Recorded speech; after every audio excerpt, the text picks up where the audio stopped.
السلام علیکم defence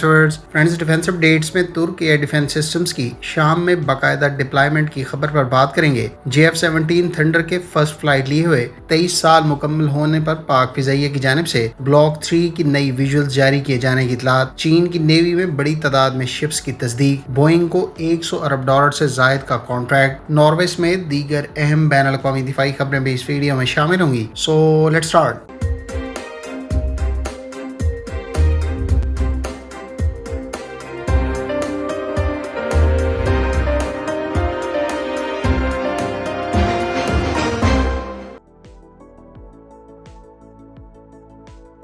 friends, چین کی نیوی نے ایک اور type 54A guided missile frigate اپنے فلیٹ میں باقاعدہ شامل کر دی ہے۔ دلچسپ بات یہ ہے کہ اس نئی ٹائپ 54A فریگیٹ کو ہل نمبر 510 ایلوکیٹ کیا گیا ہے، جو اس سے پہلے ایک ٹائپ 56 کارویٹ کے پاس تھا۔ اس سے یہ بھی انڈیکیشن ملتا ہے کہ چین شاید اپنی نیوی میں ٹائپ 56 جیسی پرانی اور نسبتاً کم کیپیبلٹی رکھنے والی کارویٹس کو type 54A guided missile frigate سے ریپلیس کر رہا ہے۔ چینی سرکاری میڈیا کا مزید کہنا تھا کہ چین کی نیوی میں اس شپ کی سروس میں باقاعدہ شمولیت سے پہلے اس شپ نے کامبیٹ اورینٹڈ ایکسرسائزز میں حصہ لیا ہے، جہاں اس کے ریڈارز نے سمندری اور فضائی ٹارگٹس کو ڈیٹیکٹ اور ٹریک کرنے کے ساتھ ساتھ مختلف ویپن سسٹمز کو سیمولیٹڈ تھریٹس کے خلاف ریئل کامبیٹ سینیریو میں آزمایا ہے۔ اس فریگیٹ پر ہیلی کاپٹر ٹیک آف اور لینڈنگ کے علاوہ ریپلینشمنٹ اور ڈیمیج کنٹرول ڈریلز بھی کنڈکٹ کی گئیں۔ سب سے اہم بات یہ ہے کہ یہ ٹائپ 54A کی 46ویں شپ ہے جو چین کی نیوی میں باقاعدہ انڈکٹ کی گئی ہے۔ ٹائپ 54A فریگیٹ دراصل چین کی سب سے بڑی اور میڈیم سائز فریگیٹ ہے، جو اس وقت نہ صرف 3D ریڈار بلکہ لو آلٹیٹیوڈ ریڈار اور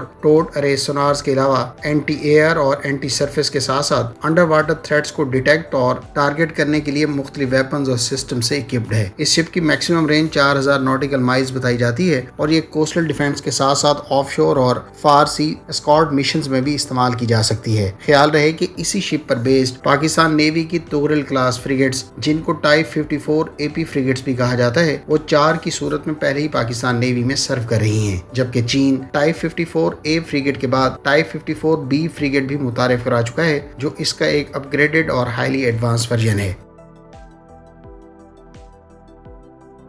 فرینڈز، JF-17 تھنڈر، جس کو پاکستان اور چین نے مل کر تیار کیا ہے، اس کو آج فرسٹ فلائٹ لیے ہوئے 23 سال مکمل ہو گئے ہیں۔ JF-17 تھنڈر کے پہلے پروٹوٹائپ طیارے نے 25 اگست 2003 کو فرسٹ فلائٹ کنڈکٹ کی تھی اور آج اس کو 23 سال مکمل ہونے پر پاک فضائیہ کی جانب سے اس کے بلاک 3 ورژن کی فل ایئر ٹو ایئر کنفیگریشن میں تصویر جاری کی گئی ہے۔ پاک فضائیہ کے زیر استعمال یہ JF-17 تھنڈر بلاک 3 طیارہ full air to air configuration کے ساتھ 4 PL-15 very long range air to air missiles اور 2 PL-10 high off bore sight short range air to air missile سے اکوپڈ ہے، جبکہ بلاک 3 دراصل اس ایئر کرافٹ کا لیٹسٹ اور ہائیلی ایڈوانس ورژن ہے، جس کو active electronically scanned array radar, helmet mounted display system اور بہتر الیکٹرانک وارفیئر کیپیبلٹیز کے علاوہ نئے اور ایڈوانس ویپنز کے ساتھ اکوپ کیا گیا ہے۔ آج کی یہ تصویر صرف ایک ویپنز ڈسپلے نہیں بلکہ JF-17 پروگرام کے 23 سالہ سفر کی بھی عکاسی کرتی ہے۔ 2003 میں پہلے پروٹوٹائپ کی میڈن فلائٹ سے شروع ہونے والا یہ پروگرام آج بلاک 3 تک پہنچ چکا ہے، جسے پاکستان ایئر فورس اپنی جدید کامبیٹ کیپیبلٹی کا اہم حصہ سمجھتی ہے اور اس طیارے کو 2 ممالک کو ایکسپورٹ بھی کیا جا رہا ہے۔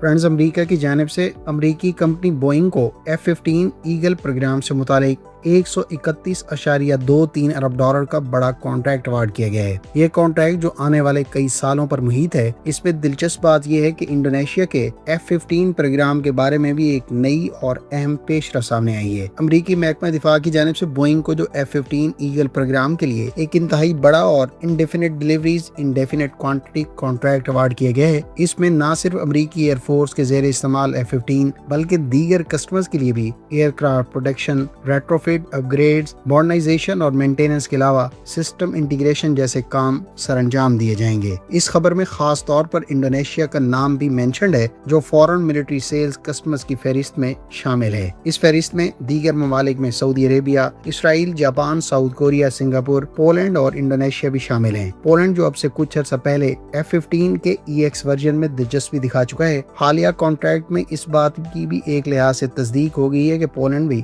F-15